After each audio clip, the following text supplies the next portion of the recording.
episode of the Excalibur podcast, hosted by me, Kyle Bros. Today, we have an esteemed guest. Eric Vance is one of my closest friends. One of the people that, if I had not met, I would truly not even be here today. He is a phenomenal sales master. He has been in the sales industry for over 2 decades, in the fitness industry for over 2 decades as well, and works for Safe Streets, who is a 5-star company that is a provider for ADT.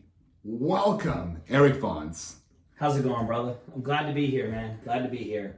Excited. A little nervous, but I'm excited to be here. How's it going? Fantastic, my brother. You know what's on the other side of that fear or that nervousness is everything that you ever wanted. If you think about it, remember the first time that you tried to bench that 315 mark? You got a little nervous just before that? Well, I don't know. You benched a 315 with your dick before, so let's be honest. I don't know, man. I was never in my life, man. I've never been doing things for ego.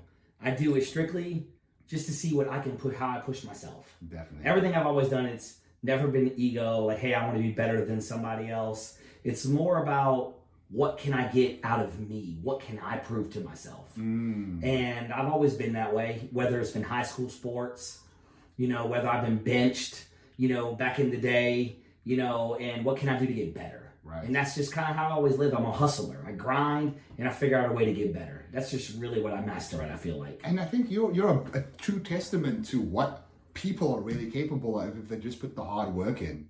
I met you at GNC, and you went from GNC, like the manager of multiple stores, to working in a company where you are one of the most highly decorated salespeople and now a recruiter. They had to develop an entire whole department just for you, to fit you into it, because of the fact that you're such a specialist in what you do, meaning that you became indispensable. How did you create that circumstance? Well, I would just say GNC. I got into GNC, so 2008, I was an engineer inspector, and I used to inspect buildings. And of course, 2008 with the crisis with homes and real estate just crashing during that time, I ended up getting laid off during that time. Okay. I wasn't the healthiest at that moment. I focused on my new family and making money, right, providing for us. And I got laid off, and during that time, thank God, I will say this, probably one and only, but Obama did, extend unemployment, and I applied for, probably well over 200 jobs during that time. Wow. And never one phone call, because so many people were out of work. Right. Thank God at the time, we did have unemployment, and my current wife at the time had a good job with her, stepdad. Right. And so we were kind of covered there, and I just said, what I think what I need to do right now, I need to focus on my health. I need to focus on me and getting healthier. And at the same time, I took care of the kids, did all the house and stuff like, what the ladies would do. And I enjoyed it because the main reason I sat back, I was getting, of course, unemployment, which kept us afloat at the time. And now I still was applying for work, but I know I needed to get healthy. I wasn't in the best shape.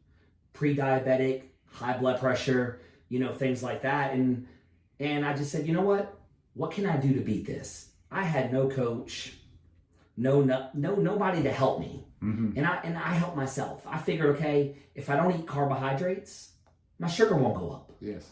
If I go work out and run 2 times a day and do 2 a days, I'm going to get healthier. And that's what I did. I did that for 3 months. I went cold turkey. I literally looked in the mirror and I said, what can I do to get healthier? I took my medication. I dumped, this is, theatrical, but I dumped all my medication in the toilet. Right. Dumped it. I didn't get any doctor's advice or anything at that moment. I just did it on my own. And I went out there and I worked out twice a day. And I beat diabetes. I'm currently 43 years old. I started that when I was 28, and I have not been on any medication since. And I beat it. And I went out there and I just faced it head on. Right. And that's just what I do. And of course, during that 2.5 years, I'm a hustler, I'm a grinder. So I figured it out. And what happened is unemployment ended sporadically. There was no warning. There was no nothing. Right. I go to GNC, and I was in a wheelchair at the time. No way. I tore my ankle. And I was in surgery, and the guy was like in there, and I was just talking to the guy, and the guy was very nice. And this was probably a year prior, like halfway during the unemployment, and a year prior. And what happened is I remember that guy, and I was like, you know what? I got fitter. I'm in much better shape. GNC, I think, might be a great fit for me. I called him up. Immediately, he's like, dude, we'll hire you. Right. Let me get you in front of our district manager. He got me in front of district manager, which was Saeed, probably one of the toughest, grittiest, but probably very intelligent guys I ever met. Okay. He didn't show it as much, but if you understand people. Yeah. And which you're a master of, by the way. Like, that's one of the things that I've really come to appreciate about you, is that you know people better than they know themselves. And that's why you make such good sales, because you're not selling something to somebody, but you're rather uncovering what they need and showing them that you have the answer. And what happened was during that time, I interviewed. Right. About a year later, at GNC, number one salesperson in GNC. Yep. Out, performing almost anybody. Every store I got entered into, that store for that year always doubled or tripled the prior year sales. Mm-hmm. And the store was no different. It was not put in a different location. Every manager there before me had all the opportunity in their world to do exactly what I did. Right. But I think the difference in me, and I started realizing this over the years, is I care about people. Yeah. And the more I cared about the customers that came into my store, they bought from me. Mm-hmm. They bought from me because they knew I cared. Right. They didn't buy from me because I was trying to sell them this product or sell them that product. Everybody does that. Yeah. Oh, I got this product, you should buy it. Yeah, that's fine. It sounds great on paper. But what I did is I specialized in just finding out products that were going to make that customer better. Now, keep in mind, when I was doing all this, I beat diabetes. Yes. I went from 260 pounds down to 180 pounds. Yeah. And then you competed as well, if I'm not mistaken. Yes. So that got me. So after 2 years, I was going to work with a coach. Okay. And the coach looked at me and said, hey, I will coach you, but you cannot do a bodybuilding show in 16 weeks. Mm. And I was like, what do you mean? That's what I want to do. I want to. He's like, look, man, you can't do it. So I coached myself for 16 weeks. I went from 220 pounds to 176 pounds on stage. I got third place at my very first ever bodybuilding show without any assistance. Right. No coach, nobody. I did it all on my own research, eating, diet, and things like that. And I believe I did that because I don't give up. Yes. I fight for what I do. And I think also overcoming the guy that didn't want to coach me in the first place. Right. Because all my life I've been doubted. Mm-hmm. I'm a third brother, and I have two older brothers. You know how that is. Love them to death and would die for them. But the fact of the matter is, they pushed me in a way that some people say would not be good, but they pushed me in a way to, stick up for yourself. Yes. And I don't know, in this situation when the guy goes, look, man, you can't do it. And I was like, I can't do it? Yeah, he doesn't know who I am. Yeah. He doesn't know. And at that moment, to be completely honest, Kyle, I didn't know who I was. Right. I didn't know. I'm like, well, maybe I can't do it. Then I was like, you know what? And I pushed through, pushed through. And I got third place from what I was told possibly should have been second, but I had no training. I had no coaching. I was green. Right. And that gave me a lot of satisfaction over my next couple bodybuilding shows. Now I had some inside help from a couple buddies. I had one really, really good friend that's no longer a good friend because he would come to me and he would doubt, oh man, this guy's joining the show. This guy's doing it. And I'm like, man, I don't care. I don't care who's going to be there. Yeah. I don't know deep down if he was trying to push me or if he was just hating on me. Right. Hating on how good I would do. Right. And I had a buddy that did bodybuilding show, and honestly, he'll probably end up being IFBB pro soon. Okay. And coached me and guided me. Mm-hmm. But also, he's 100% an individual that cares about people. Yeah. he's going to tell you what you need to work on, what you need to do it. If you don't do it, you're not going to get the results. Yeah. You're not going to get the results. You're not going to get the results. So that's how my bodybuilding life kind of began. 2019. Can we just recap there? Yeah. Let's just be transparent here. This guy had not only gone through a rough patch, physically, financially, and emotionally because of what you've achieved, but then you've also defeated a disease that most people would be crippled by. You said, you looked in the mirror and said that I'm going to get over this. You had that conversation with yourself. Most men today are so scared to look in the mirror and look at themselves as if they are who they are right now and go, that's not who I want to be. You did that. You said, that person that's looking back at me is not who I am.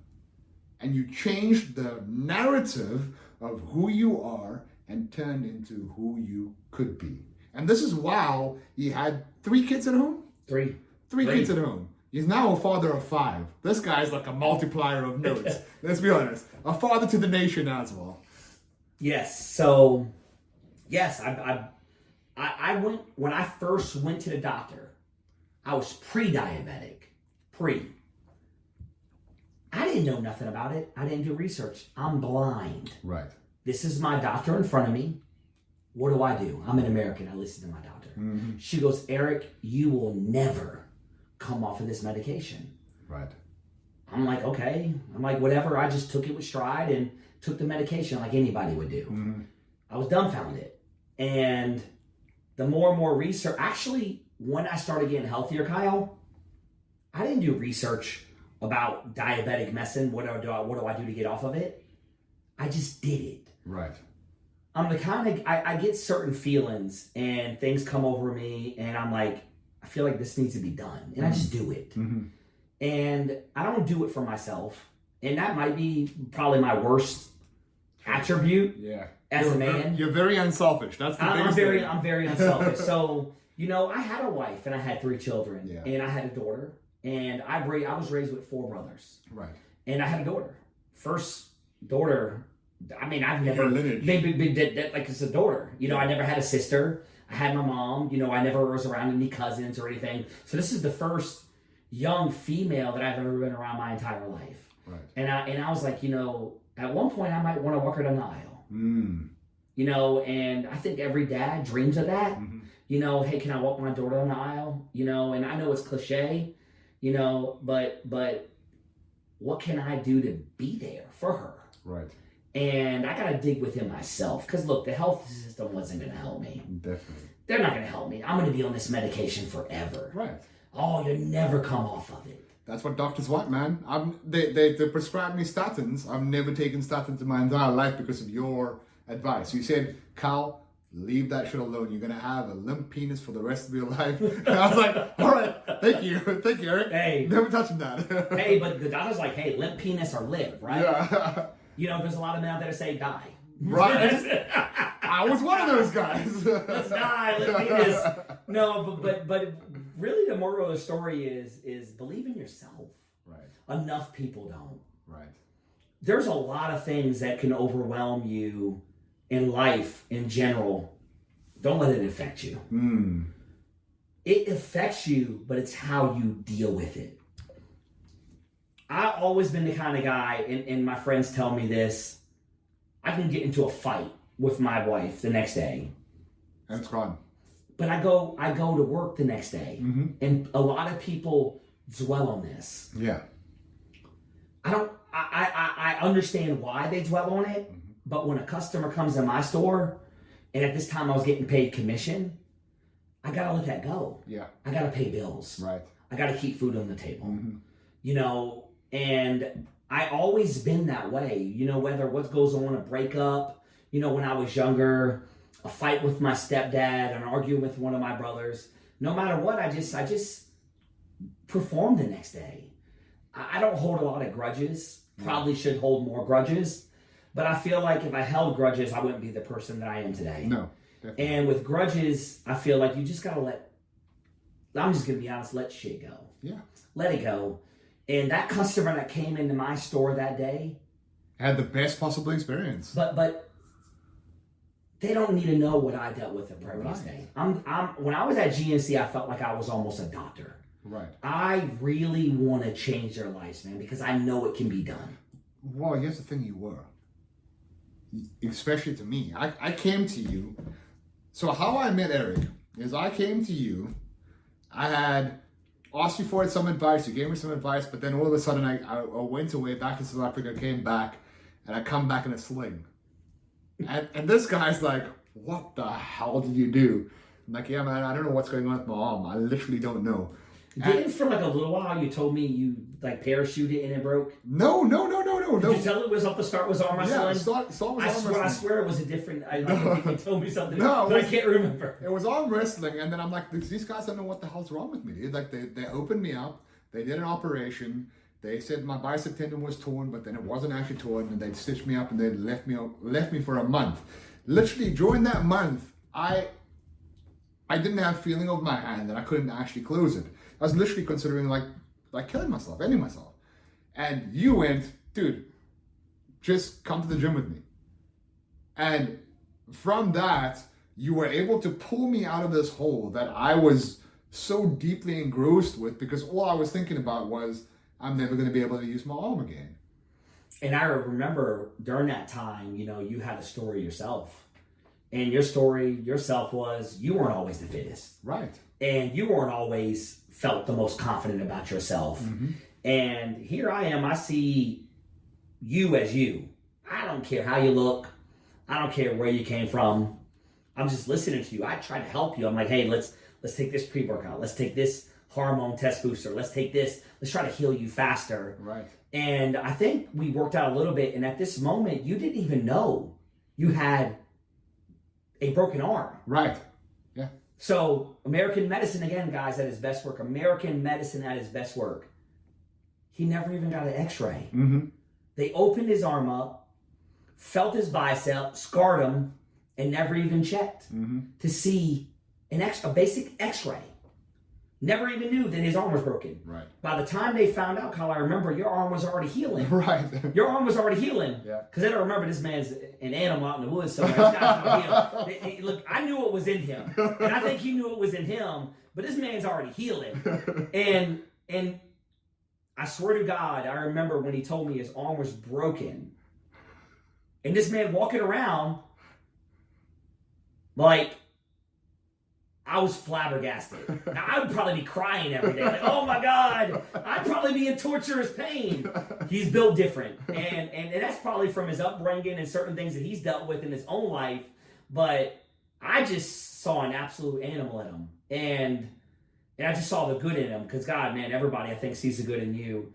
And I just remember we just worked out, man, and I pushed you through it. And I remember we were doing not very heavy weight. Right. I was like, look, man, I'll do the same weight as you. Like, no, man, you don't have to do the same way. I was like, no, I'm going to work out with you. Right. And I'm going to get you to where you need to be. And we're going to do it together. Mm-hmm. And I remember, man, videos you took of me. And I remember looking back at I was looking at some videos the other day. I was like, Jesus Christ, how I look. I looked insane. You were ripped to shred, bro. I looked insane. Yeah.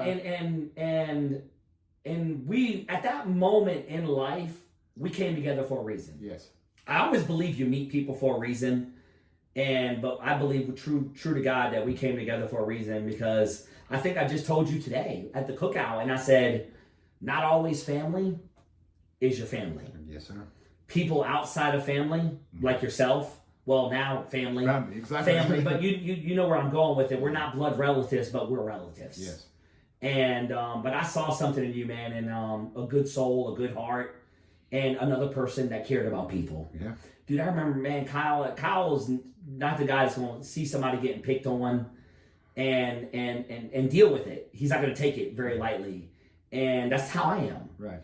And I just fell in love with the person who he is, man. I don't think I've ever told him that, but I really have, man. He's an awesome guy. Yeah, bro. Love this guy, man. But we met each other for a reason, I believe it. Yeah. We push each other. I still remember the house that you invited me to over for barbecues all the time. Me with my one arm. I'm like, I'm a grill for you, bro. Just let me. No. You didn't only grill for me. You helped me put the grill together. You helped me put the grill together. And I was like, Heather the whole time, like, why are you letting him do this? He's a guest. I was like, Heather, he wants to do it. Yeah. He wants to do it. It's not awesome. like, but that's what I saw in him, Sometimes my life gets on me on certain people that I allow to do things. Yeah.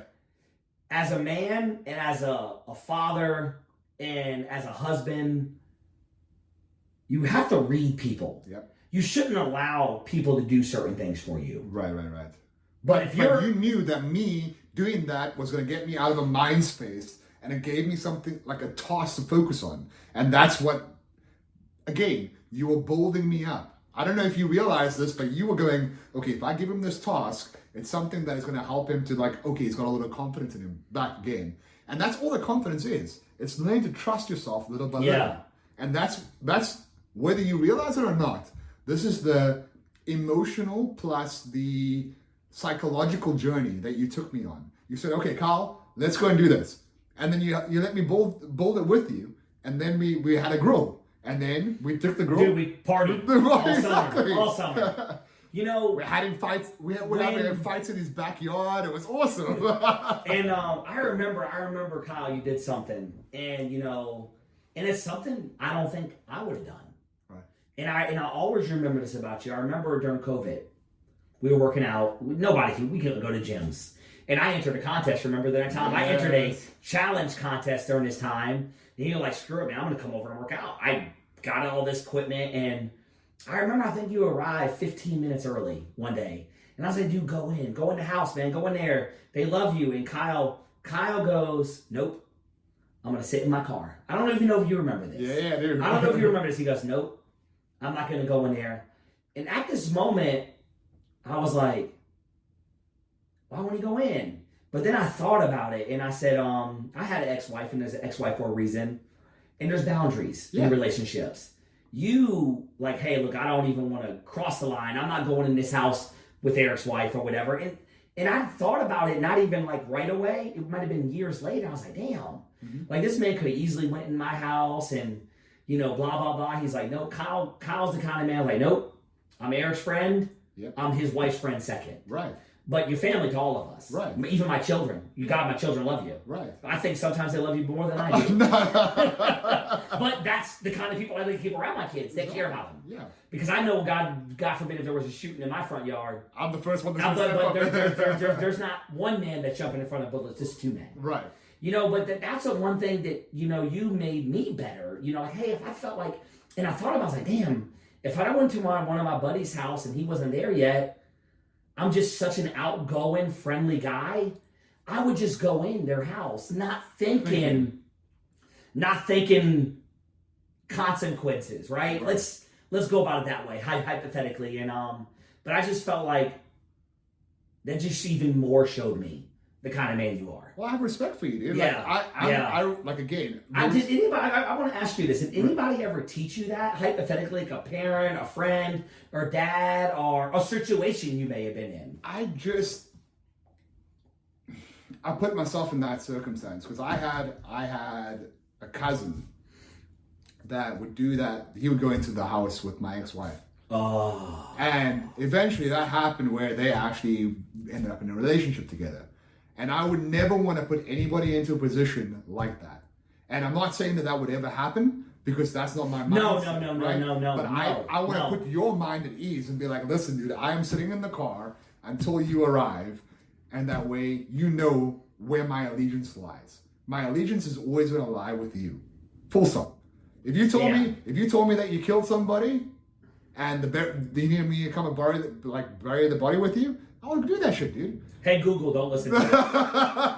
but that's the type of person I am, right? If you show me that you're my real brother, i.e., blood of the covenant, which I told you the thing saying, blood of the covenant is thicker than water of the womb, meaning the family you choose is more important and critical to you than the family that you're born to. Yeah.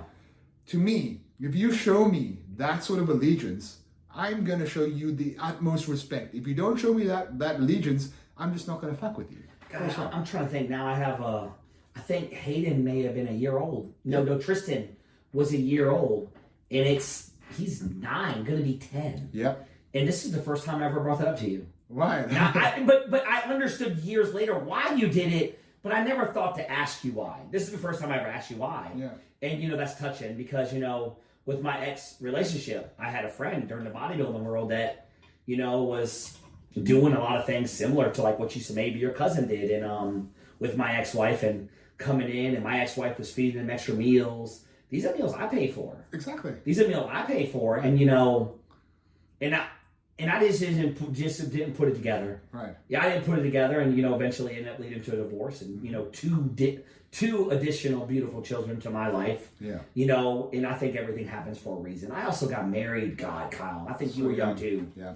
I was 19 when I met my wife. Wow. Okay. I was a father at 20. Damn. I owned a house at 21, which is phenomenal. Phenomenal. Yeah. I owned a house at 21, but we got married young. Right. So when I met Heather, Heather was 10 years younger than me. I'm 32, she's 22. And I wouldn't marry Heather. I wouldn't, I talked to you about this. Yes. I wouldn't marry her until she was older. Right. And not because of being like an ass, like, oh, I don't want to give her the ring. I gave her the ring. I gave her the ring 2 years of knowing her. Right. I gave her that ring. I gave her that promise. I didn't want to give her the papers until I knew this is what she wanted. Exactly. Yeah. Not for me. I knew what I wanted. Yes. I was 32. I knew what I wanted. I had 2 more children with her. Right. I knew what I wanted, but I didn't know what she wanted. Yeah. Because she was young. I wanted to give her the opportunity to do what she wanted in the honestly, world, yeah. if it was walking away at 30 or walking away at 29, if that's what she needed to do, it was there. It would have probably broke me. But it didn't happen. And it probably didn't happen because of what I did. Yeah. If I would have married her within 2 years of knowing her it might have changed. And doing these things, I believe it would have been different. But I learned I'm not going to say I learned from my mistakes. I think mistakes are the reason is where I am today. Oh, 100%. If we don't make mistakes, we're not where we are. That's why you should never apologize for your mistakes. Your mistakes have made you the person that you are. And there's always this people like Tiger Woods, for example.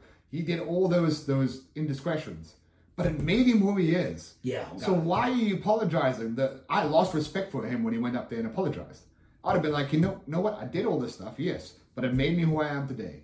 So he apologized because somebody ahead of him told him that's what he had to do. Exactly. But he wouldn't have been possibly the man he's been. Right. And that's where you're going with it. And I made sure when I married my current wife that was it. Right. No more marriages. And if it ever comes to that point, like I said, no more marriages. Right. And I gave her that opportunity. I felt like that's the reason why we're still together. God, what are we? Besides the fact that you're a stud, come on now. No, I mean, look at that chest. No. And I always do. That's another thing. I've always been self-conscious about myself, even when I look the best. Right. Even when I get compliments, I always felt self-confidence. But in that marriage, I believe what helped us is giving her that opportunity, giving her that chance to make her own decisions. You have the ability to walk away. This is what I provide for you, but that's like... And even in marriage, she has the ability to walk away. I know that. She knows that. But I wanted to make sure I gave her a chance because she was young. Yeah. And God, I mean, I love my ex-wife, but when I met her, it's a friend. Yeah. It's different.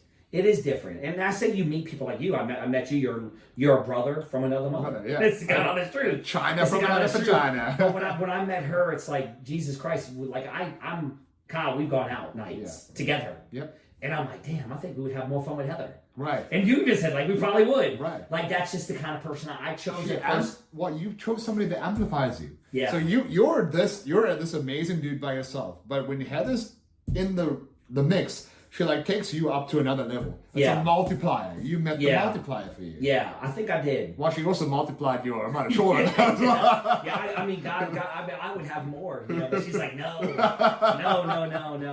But yeah, I think I met my better half. Yeah. My challenge. She challenges me. God, we argue, we fight. Everybody does. That's a healthy relationship. Oh God, we do. And I like that she challenges me. I don't like that she sits back and goes. Imagine I decided to say yes to you all the time. Would I still be your friend? No, probably not. No, exactly. We argue about some shit sometimes, and it's good. Probably not. But we do it respectfully. Oh yeah, very respectfully. Right. So I feel like we coexist together very well. Yeah. We coexist very well, and we have a phenomenal sex life. There we go. See, that's the answer right there. That's the answer. You know, we challenge each other, even in the bedroom. Right. I don't want to hear about your I don't want to hear about your pegging stories now. Come on now. We can cut this part out. That's exactly what the views were turned in for. And you know, with you, meeting you, and I have another friend. I'll bring him up, David. You know, you guys are very different. Yeah. Very different. But both of you guys saw who I was. Right. And GNC, 13 years, phenomenal 13 years of my life, but wasn't doing it for me. You know, got overlooked multiple times for positions I should have got. You know why that is though, right? It's because you challenged the norm. Yeah. You're not a yes man. No. Which is great because that means that you don't fit into where you need to be right now. I'm still going to convince him to create his own company. He's like this close. I just have to push him over the limit. It's a little bit of pushing. Never been and my buddy says, man, you got to come to this company with us. You got to come to this. I'm like, come on, man. I'm listening to him, and I'm not listening to him, right? I'm just, because I'm that kind of guy, I'm going to listen to him, but not listen to him. And then he brought in another buddy, and not that I was going to listen to him, but the other buddy goes, look, I'm making this amount of money a week. Yeah. And I'm like, man, you ain't making that in a week. There's no way you're making that a week. And he goes, look, I'm going to send you my pay stubs. He sends me his pay stubs. And finally I called David. I was like, all right, man, send me over to interview. Not knowing. They saw it in me. I know you saw it. Yeah. I know David saw it. And what happened was I went to this company, and they're like, hey, during training, they go, look, you're going to start off slow. And I'm like, okay. They don't know my sex life. Yeah. They don't know my sex life. They don't know my sex life. I'm like, all right, y'all might start off slow, but I'm just saying hypothetically. Jokingly. That's the reason he has so many kids, bro. They don't know that. But what the real thing comes to being is another person in that vehicle training me, underestimating me. Mm-hmm. Oh, you're going to start off slow. This is how it's going to go. Like, guys don't make this to after a couple of years of being here. And I'm analyzing. I'm a very analyzing guy. I'm analyzing the situation I'm in. I'm analyzing the customer's house. Off the start, I didn't know nothing about security, Kyle. Nothing about ADT, what it did for you, that. But intellectually wise, I'm a very common sense type of person. Yes. School wise, I struggled. Book reading, I struggled, but life, I never struggled in. Right. Because I overcome certain things and a lot of common sense. And I'm like, okay, you have 13 ground floor windows. Why are they not protected? You got, 3 stories. Why not have fire? Right. So I'm just watching these. Within my first day, my trainer got to know. Right. Got to know in the house.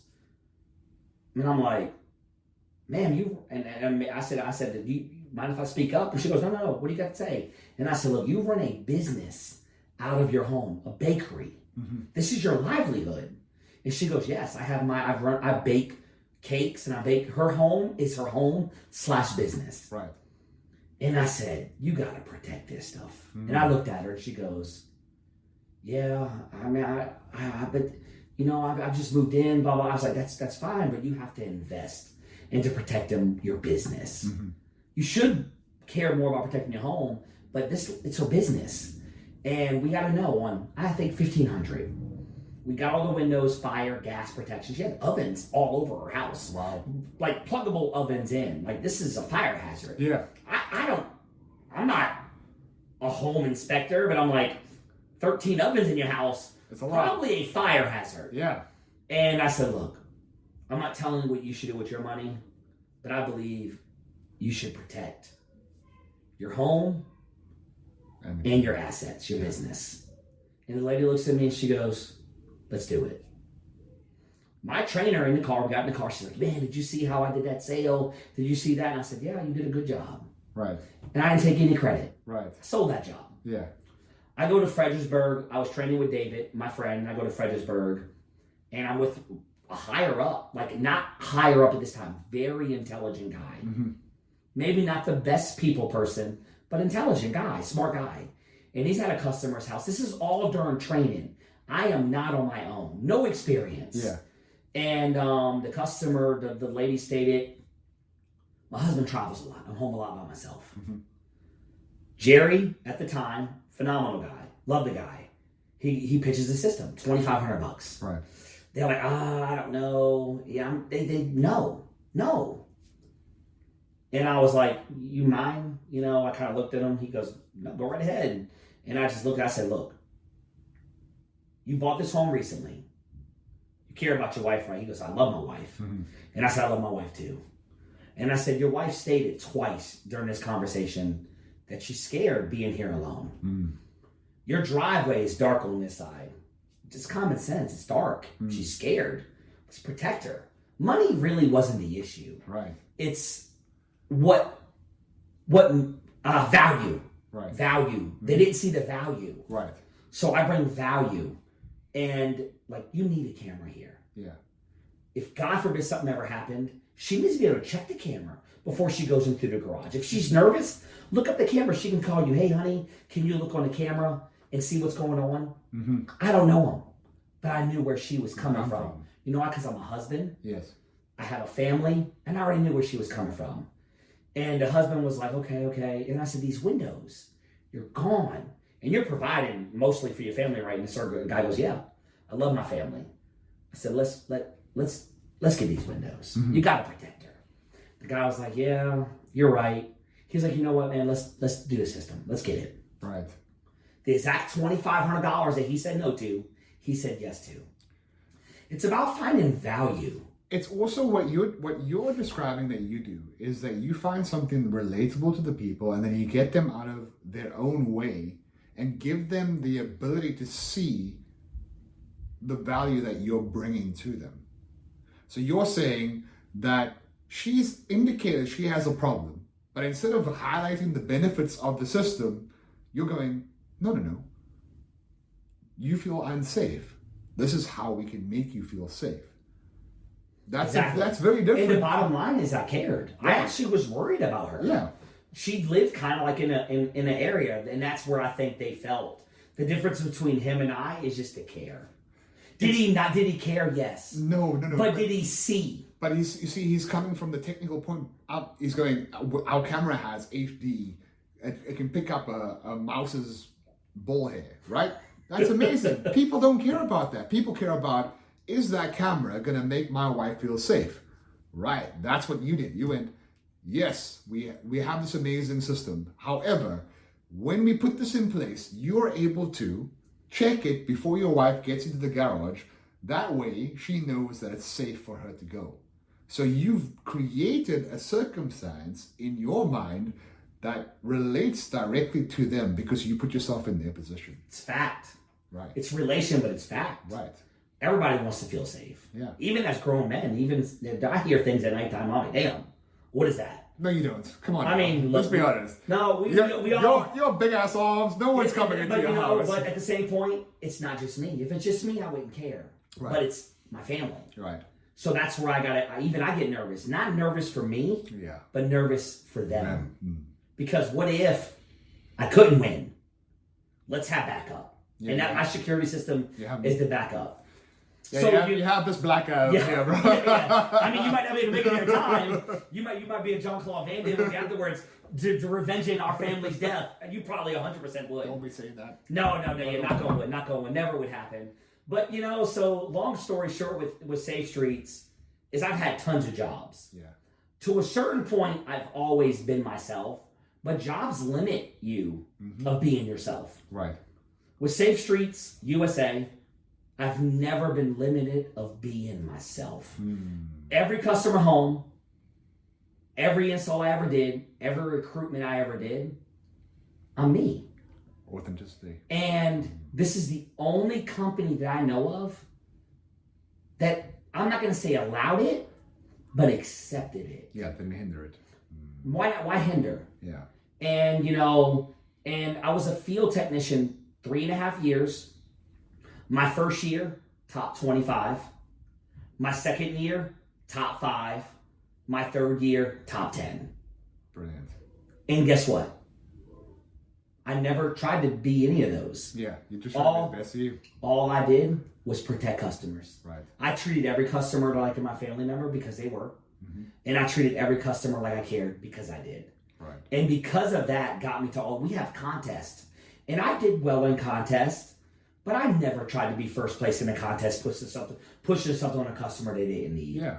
And that's why I was so successful. I gave customers what they needed in that peace of mind. Yeah. And that's why I grew with this in the company.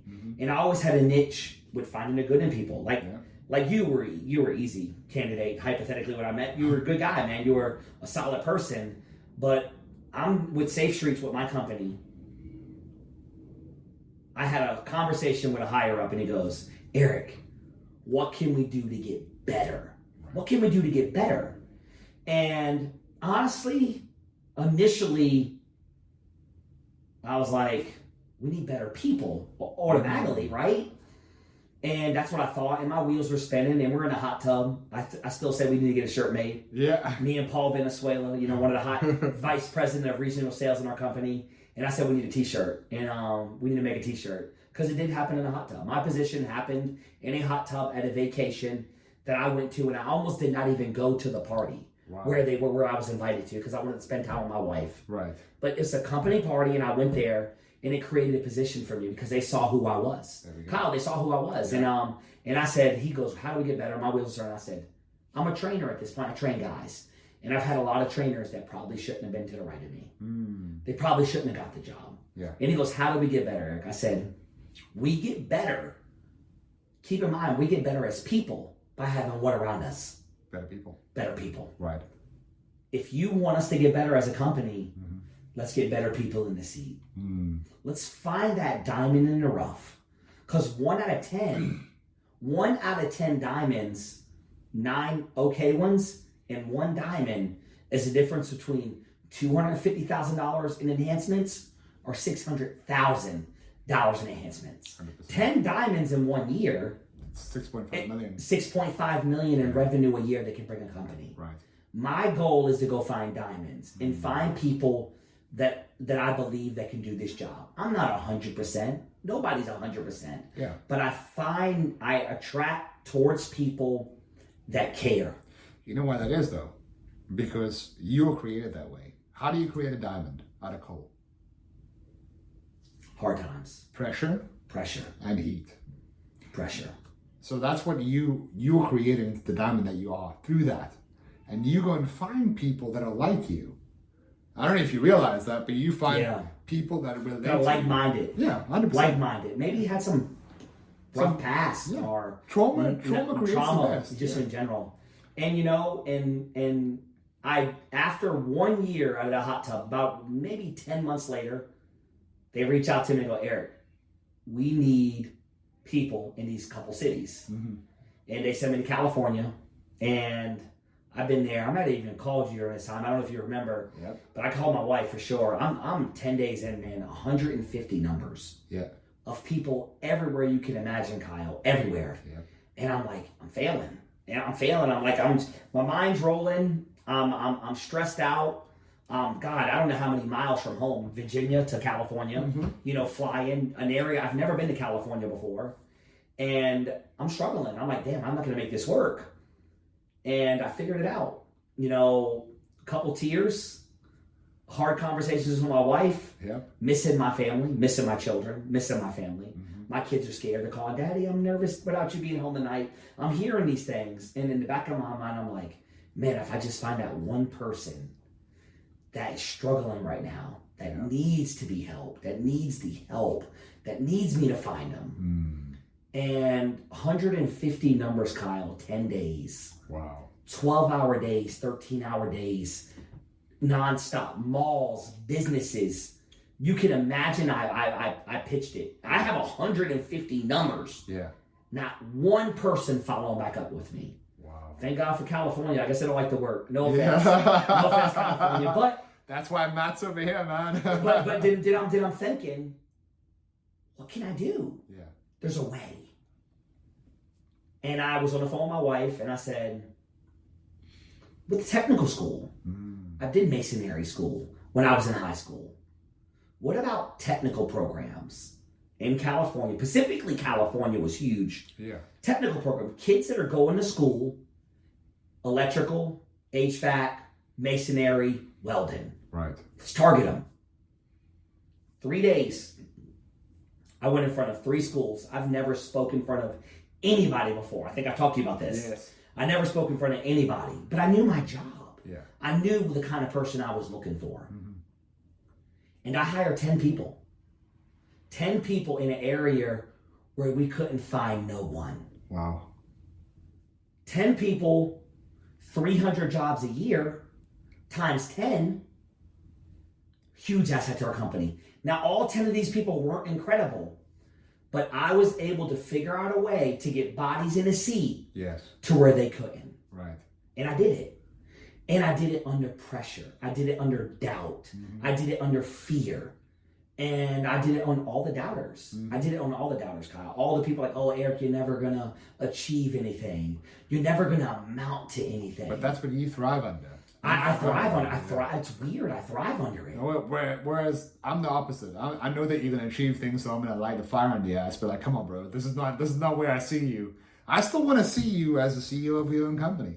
I'm being and to be honest, that's where I see you. I want to grow it. Yeah. I want to grow it to a point to where maybe I even 1099 my company right now. No offense, Safe Streets, I love you. Yeah, but, it's amazing. But I want to still help them. But I want to grow this because you can help more people. You're helping this amount of people right now, and I see you helping people globally. That's what look at those arms. Those arms are meant to help global people. Not only can I help people globally, but I can find the people to help people globally. Right. I can find them. Yeah. I was put in charge of a task, Colin, and I know we're going on forever. Yeah. But that's easy with him and I. Dude, he made Vegas in Richmond one night. So we could talk forever and have too much partying. But the fact of the matter is I was put in front of a task recently. We're a builder division. Yeah. We're growing. Our company's growing substantially. And it's growing because we lead by example. 5-star. Yep. We're 5-star. Mm-hmm. Anybody that may listen to this or may not listen to it, a lot of times, hey, you're 5-star. But not only am I 5-star, that I believe now that I am, I'm with a company that is 5-star. Yeah. We are 150,000 plus 5-star reviews. There we go. 5-star reviews. I was one of them. We are a 4.9 star rating on Trustpilot and Podium. We're holding more than 900 plus days on Podium at a 4.9 star rating. That's amazing. Yeah. If you're going to come work for a company and I'm pitching a company to you, that's the one you want to work That's the company you want to work for. For sure. And that's the kind of people I want. That's the kind of companies I want to work for. I want to work for companies that care about their people. And their clients. Oh, God. Yeah. Look, we're going to care about clients. That's where our money is. Right. But I want to care about a company that cares about what's internal. Yeah. Because what's internal is watered and seeded the right way and de-weeded is going to have the beautifulest grass in the yard. That's what Branson said. Branson said, don't look after your clients. Look after your employees. Because if you look after them, they will look after and with our company right now, there's a little bit of a struggle of, caring a little bit because jobs need to go on the ground. Right. And when we can get it to a point to where we care a little bit more about our people than the customer. I know that sounds bad. No. Because hear me out. If we care about our people, the customer is going to get taken care of. But that's, you know who said that? Richard Branson. Richard Branson, who's the owner of Virgin. He's a multi-billionaire. He's not owner of a Virgin. Just to get I'm saying Virgin the company. I mean, being a billionaire could be happening. No. Virgin the company. Yeah. Virgin Atlantic, all the rest of it. When we take that 5-star into our customers, into our employees, we've won. Yeah. We're close. Yep. We're close. And I believe we're going to grow. Yeah, and I believe we're going to get better. And just to come before we close out. Yeah. The building that you said, you staffed that in 1 week. 1 week. Oh, I did 4 people, right? Oh, so check this out. So the builder manager position is new. This is a salaried position to where I'm going to hire an individual. I'm searching for Kyles. Yes. No offense. No. I'm searching for high quality men. Driven. Yeah. Driven, phenomenal resumes on people skills, management, relationship building type of people. Mm-hmm. Phenomenal backgrounds. They called me last Tuesday. Today is what, Sunday? Yeah. It'll be a week this Tuesday, I think. Yes. A week this upcoming Tuesday. And I was able to hire everyone besides Philadelphia, but I have 2 interviews set up tomorrow. Now, I was able to get them so fast, and they put me in front of a task. It's challenging to me. Yeah. And throughout this entire thing, find it for me. Mm-hmm. They gave me a task, and I did it. Yeah. And I'm getting better at it. Because I'm the kind of guy that I don't typically get worse at things. Yeah. I get better. Yeah. Because I push myself. Yeah. And I found 3 phenomenal candidates nationwide already. And so fast to where we don't even have an offer letter at the moment ready for them. Yeah. And they weren't expecting it. And I don't know if they weren't expecting it or they were expecting it, but I know what I expect out of myself. For sure. You give me a task, you're going to do it. I'm going to complete it. Mm-hmm. And I want to do this nationwide, Kyle. Yep. I want to help out companies. I have a friend that works at Capital One. They have 40 positions in one department that need it filling, that pay extremely well. Right. And in my mind, you could be helping. No, I could do it myself. Yeah. I'm not saying I can't do it without a team or do it with a team. Yeah. But the type of position she is offering and the amount of pay they're willing to pay with the benefits and the perks, I could staff that. I could staff those 40 individuals for them. Right. And I'm going to say out of those 40, I guarantee 30 are superstars. Right. I'm not going to say 40 are superstars. Yeah. You know, but we're gonna run across the table. Mm-hmm. And I want to do this on a bigger scale because I want to be that guy that sees something in somebody that they don't see in themselves. Mm. If I'm that guy that sees that little twinkle or that grind or that hunger inside of themselves, I want to be that guy to change their life. Mm. And not because of an ego, because I was that guy that I wish somebody did that with me when I was 18 and saw the 18-year-old as the 32-year-old I was. Right. And my life would be different. Mm. And we need more people like myself that do what I do. 100%. And not only, God, people recruit nationwide. They do it. But what I do is I specialize into areas to where they can't find nobody. Right. I don't call. I don't knock your door. I go to the areas and I find them. Yeah. And I get people in the seat. Mm. For jobs that are not getting done, I get them done. Yeah. And not all of them are going to be perfect. But when it's all said and done, one thing over the last 2 years that I've been doing this, guess what hasn't dropped with our company? We're still a 4.9 star company. There we go. And I haven't brought that down. Yeah. I haven't brought it higher, hypothetically. But you've increased the amount of people. We increased the amount of people. Yeah. And we're bringing in people that care about people. Mm. They might not enhance sometimes the way they want them to enhance, but they're going to give you a 5-star presentation every single time. I'm bringing 5-star to our company. Right.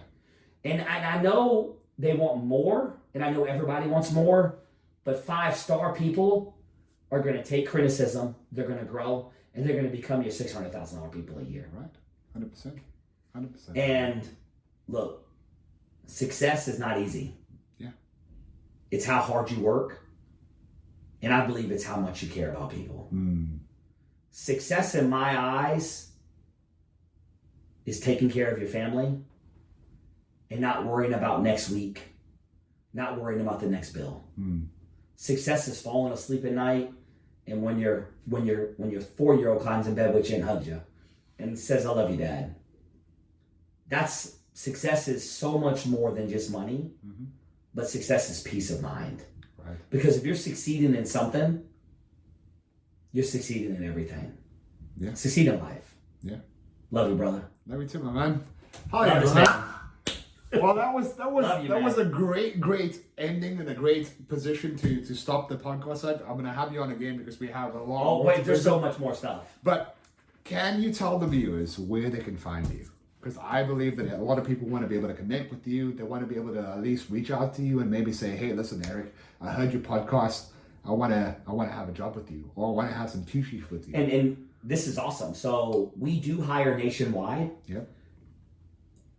Pretty much, I'm never going to turn away a great guy. Yeah.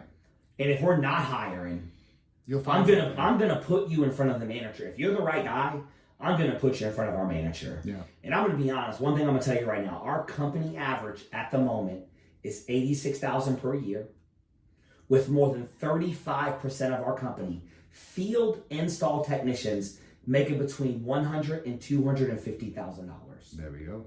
I want the 35%, but I'm never going to turn away that $86,000 guy that I know that can support his family. For sure. That cares. It's going to give what? 5-star. Exactly. Give 5-star. Yeah. That's all we want. Well, my email, and I'll give it out. My email is evance, so that's EVANCE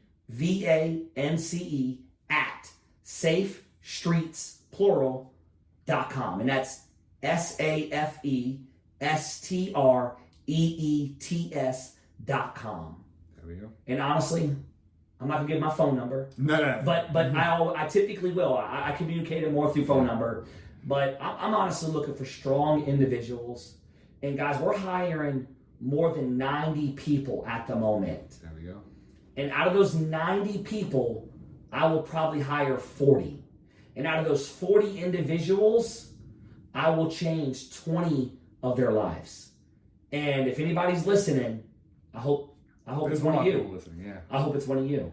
And make sure that there also know where to follow you on Instagram and Facebook, because your story on Instagram is amazing. Because I saw where you started. Yeah. And I saw how you've got it. You went from living a good life to living a great life. God, I mean, I was living life great at $65,000 a year until. So now living in a mansion, and I'm not gonna say living in a mansion. It's a mansion. it's it's a beautiful home. With some help, I'm definitely doing better than what I did, and I hope by changing lives that the people I change are living even better than me. Precisely. And I want people to succeed more than me, and I think that's the strongest thing about me. If you overachieve me, yep. Oh God, that makes you happy. Oh God, next story. I got a conversation when I relocated. Yep. We'll do this next time, but love everybody, feed your family, be successful, and honestly, love everybody. Help a person out. Yep. Help your neighbor out. Cut the grass if you need to. Yes, sir. Yes, sir. Get a robot. Well, you guys know where to find us. You can find us on Excalibur Coaching on Instagram, Facebook, TikTok, as well as Spotify, which you are probably listening to right now. Thank you so much for listening. Eric, it's been an amazing pleasure. Awesome, brother. Love you, brother.